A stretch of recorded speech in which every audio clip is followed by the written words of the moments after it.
Assalamualaikum Ustadz. Waalaikumsalam. Izin bertanya, apa kewajiban anak laki-laki kepada orang tua dan adiknya setelah dia menikah? Mohon penjelasannya Ustadz. Semoga Ustadz dan keluarga selalu diberi kesehatan, kebahagiaan, dan dalam lindungan Allah. Amin. Amin ya rabbal alamin. Ya, pertanyaannya, apa kewajiban anak laki-laki setelah menikah?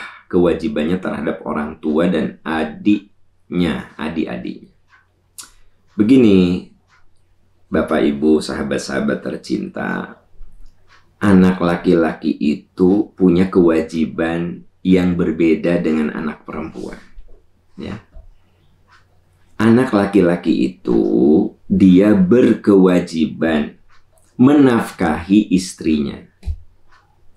Ar-rijalu qawwamuna 'alan nisa bima faddalallahu ba'dahum 'ala ba'din wa bima anfaqu min amwali.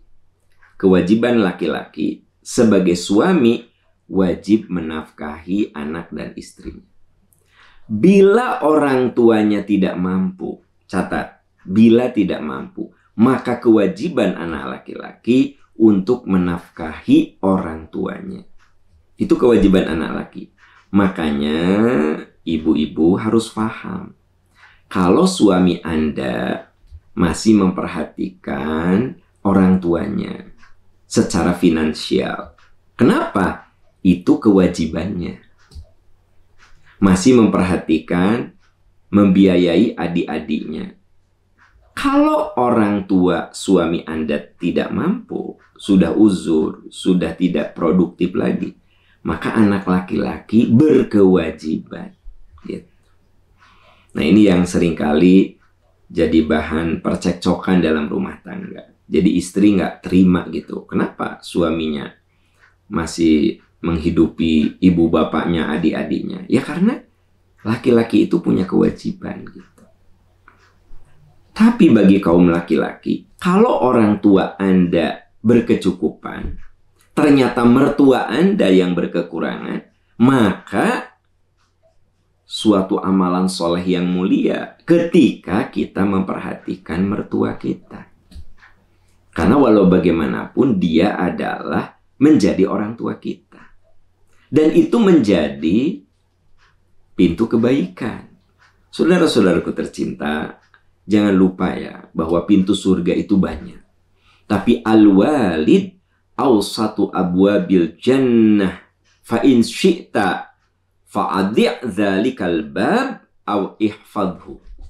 Kata Nabi dalam hadis riwayat Tirmidzi dan Ibnu Majah, al-walid, orang tua itu, awsatu abwabil jannah, pintu gerbangnya surga. Nah, bagi Bapak Ibu sahabat tercinta, kalau kita masih punya orang tua, bersyukur. Pintu gerbang surga masih ada di depan kita. Fa in syi'ta fa'adi dzalikal bab. Kalau kamu mau, kamu lalaikan itu pintu. Au ihfadhu. Kalau kamu mau, jaga itu pintu supaya kita gampang masuk surga. Nah, jadi al-walid, orang tua itu awsatu abwabil jannah. Dia adalah pintu gerbangnya surga. Ada ibu-ibu yang ngaji ke sana, ngaji ke sini, sedekah ke sana, sedekah ke sini. Tapi orang tua nggak diurus. Berarti dia mengambil pintu yang ecek-ecek. Sementara pintu gerbang dia lupakan. Ya, jadi bagi kita yang masih punya orang tua, coba perhatikan orang tua kita. Dan Anda perlu tahu, berbuat baik kepada orang tua itu bahkan lebih besar pahalanya dari jihad. Ja'a rajulun ila Nabi sallallahu alaihi wasallam yasta'dhinuhu fil jihad. Ada seorang anak muda datang kepada Nabi meminta izin untuk berjihad. Faqala, Nabi bersabda, ahayyun walidak, bukankah setahu saya ibu bapakmu masih hidup? Atau bisa juga kalimat bertanya, apakah ibu bapakmu masih hidup? Qala na'am, iya ya Rasulullah. ibu bapak saya masih hidup dan sudah pada uzur, sudah sepuh. Fafihima fajahid. Apa kata Nabi? Pada berbuat baik pada orang tuamu, itulah jihadmu. Jadi Nabi nggak ngizinin orang itu ikut jihad. Anda tahu kan? Pahala jihad itu surga. Dan anak muda itu minta izin. Saya mau ikut jihad. Kata Nabi, kamu punya orang tua yang sudah sepuh kan? Yang sudah uzur kan? Fafihima fajahid. Pada diri orang tuamu, itulah wilayah jihadmu. Jadi bagi kita semua yang masih punya orang tua, berbuat baik sama orang tua itu, satu, dia pintu gerbang surga. Dua, pahalanya lebih besar daripada jihad. Ya, lebih besar daripada jihad. Maka bagi bapak ibu yang sekarang ini ngurus orang tua, orang tuanya sudah uzur, udah sepuh, udah sakit-sakitan, jangan pernah lepas ngurus beliau-beliau itu. Pintu surgamu ada di kelopak matamu. Ya. Ada seorang sahabat yang bersedih. Kana li babani. Jadi Iyas bin Muawiyah, seorang sahabat, itu ibunya meninggal. Ya. Iyas menangis. Lalu ditanya, kenapa engkau menangis? Kata Iyas, kana li babani maftuhani ilal jannah. Aku punya dua pintu yang terbuka untuk surga. Wa ughliqa ahaduhuma. Sekarang pintu surga aku cuma satu. Karena yang satu udah tertutup saat ibunya itu wafat. Nah, teman-teman sekalian, ini yang tidak boleh kita lupakan. Ya. Seorang sahabat yang begitu soleh, dia nangis ketika ibunya wafat, bukan meratapi ibunya, tapi dia bilang apa? Kana li babani maftuhani ilal jannah. Aku punya dua pintu surga yang terbuka lebar. Aku sedih. Satu pintu ughliqa ahaduhuma. Satu tertutup sekarang. Aku punya satu pintu lagi, yaitu ngurus bapak saya. Yuk, teman-teman, berjuanglah memuliakan orang tua kita. Karena dia adalah pintu surga kita. Karena pintu surga kudu sabar. Ya. Ciri khas dari orang yang udah sepuh, dia suka mengulang-ulang. Ya. Dia ulang lagi, dia ulang lagi. Kita dengerin dengan penuh cinta. Ya. Dia cerita lagi. Padahal ceritanya itu juga. Ya dengerin. Ya, dengerin. Dan itu seolah-olah pertama kali kita dengar. Itu bagian dari membahagiakan orang tua. Gitu. Ikuti selama tidak mengandung dosa. Selama tidak mengandung dosa. Tapi kalau mengandung dosa, ya kita arahkan supaya tidak berbuat dosa. Wa in jahadaka ala an tusyrika bima wa in jahadaka ala an tusyrika fima laysa laka bi ilmun fala tuti'huma. Jika orang tuamu salah satu atau keduanya membawa kamu kepada dosa dan maksiat, fala tuti'huma. Jangan kamu taat, tapi wasahibhuma fid dunya ma'rufa. Perlakukan kedua orang tuamu dengan baik. Kebayang gak sama Anda? Dia berbuat dosa, kita ingatkannya dengan santun, gitu. Apalagi kalau dia berbuat baik, ya. Bagi saudara-saudaraku yang masih punya orang tua, Anda punya babani maftuhani ilal jannah. Punya dua pintu yang lebar untuk masuk surga.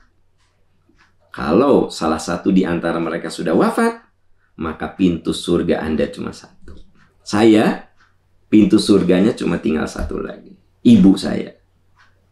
Jadi saya sedih seperti Iyas bin Muawiyah. Kenapa? pintu surga saya cuma tinggal satu lagi, yaitu ibu saya. Bapak saya sudah wafat. Nah, beruntung Anda, saudara-saudaraku tercinta, yang pintu surganya masih 2. Ya. Nah, jadi kembali ke pertanyaan Anda bahwa mau anak laki, mau anak perempuan, tetap berbuat baik kepada orang tua. Dan lihat siapa yang paling membutuhkan. Bisa saja orang tua kita yang paling membutuhkan, atau mertua kita yang paling membutuhkan, atau dua-duanya membutuhkan. Terus, sebagai suami istri, kudu berlapang hati, saling menguatkan. Tidak perlu ada kecemburuan-kecemburuan. Kadang-kadang dalam rumah tangga suka begitu. Ketika istrinya ngurus orang tuanya, cemberut suaminya. Ya, uring-uringan, marah-marah. Yang paling parah, suami melarang ketemu istri dengan orang tuanya. Udahlah kamu nggak usah terlalu sering ketemu sama orang tuamu. Padahal cuma seminggu sekali. Udah gitu juga sama-sama di Bandung. Ya wajar lah. Anak ya nengok orang tua. Ini suaminya cemerut, marah-marah gitu. Atau sebaliknya, suaminya masih suka nengok orang tuanya, marah-marah istrinya gitu. Nggak usah begitu. Mertua, orang tua itu pintu surga. Ketika perlu pergi ke orang tua suami, berlapang hati, itu pintu surgamu. Ketika harus berkunjung ke orang tua istri, happy, senang, itu pintu surgamu. Apalagi kalau kita ada rezeki, ya berbagi. Berbagi. Bahagiakan. Bikin mereka senang. Apakah itu orang tua, apakah itu mertua. Kalau rumah tangga kayak gitu, indah. Tapi kalau masih ada kecemburuan yang berlebih gitu loh. Yang sebenarnya tidak perlu cemburu gitu ya. Benar gak sih? Kalau istri saya ngurus orang tuanya, apanya yang harus saya cemburukan? Wong dia ibuna, wong dia bapaknya. Ya gak sih? Support sama saya. Apa yang bikin cemburu kalau saya perhatian sama ibu saya? Wong dia ibu saya, istri saya harus dukung kan? Ya itu indahnya. Tapi kenyataannya gak begitu. Coba teman-teman jujur. Cobalah di sini yang hadir. Ada nggak yang sering jadi cekcok tuh kalau nengok ke salah satu? Cekcok nggak, tapi cemberut 3 minggu. Oh, ada nggak? Nah ini coba kita lebih dewasa lagi menjadi suami, menjadi istri, menjadi mantu gitu. Lebih dewasa lah. Masa kita rumah tangga udah belasan tahun masih aja konflik urusan ini, ya kan gitu. Iya awal-awal mungkin lah, ya awal-awal makan butuh adaptasi gitu. Masa anak udah remaja masih cemerut kalau istri ke orang tuanya, masih cemerut kalau suami ke orang tuanya. Ya temenin atuh, ya supaya ada kenikmatan dalam berumah tangga. Itu teman-teman sekalian, sahabat-sahabat tercinta. Kenapa saya perlu tegaskan hal ini? Banyak yang suka cerita gitu. Aduh Ustadz, saya udah lama gak nengok orang tua. Saya pengen, tapi suami saya suka marah. Padahal saya cuma nengok aja. Kebayang deh sama Anda. Anda suami macam apa kalau begitu? Masih masih tidak lapang hati. Istri kita nengok orang tuanya. Bila perlu support. Ya. Kalau Anda misalnya nggak bisa pergi, ayo mah, ayo bun, tengok orang tuamu udah sebulan asa nggak nengok, so kamu tengok. Nah, kalaupun Anda tidak pergi, ini mah pergi enggak, cemberut iya, kan aneh gitu. Atau sebaliknya, ya. Istri cemberut aja kalau si suami baru balik dari orang tuanya. Apanya yang salah sih? Apa coba? Dua-duanya pintu surga. Kenapa saling cemburu dengan pintu surga? Kenapa? Yuk introspeksi. Perbaiki. Ya. Rumah tangga udah belasan tahun. Masa kayak begini terus? Kan kita menikah itu bukan menikahi istri kita. Bukan menikah suami kita. Tapi menerima keluarga suami, menerima keluarga istri. Karena menikah itu menyatukan aku dan kamu jadi kita. Ingat itu. Namanya transformasi identitas. Kalau bahasa anak mahasiswa itu transformasi identitas. Kita gabung gitu. Ya, identitas kita dengan identitas istri kita ada transformasi. Baru ada kematangan dalam rumah tangga. Jadi walaupun rumah tangga Anda sudah 30 tahun, tapi masih suka cekcok hanya urusan perhatian ke orang tua, Anda belum matang dalam rumah tangga. Belum matang itu dalam rumah tangga. Kalau masih yang gitu-gitu aja cekcok, kan gitu. Saudara-saudaraku tercinta, yuk kita terus perbaiki diri, perbaiki diri, perbaiki diri. Manusia tidak ada yang sempurna. Yang salah kalau tidak mau menyempurnakan diri. Manusia itu nggak ada yang sempurna. Yang salah ketika kita tidak mau menyempurnakan diri. Itu yang salah. Ya nggak sih?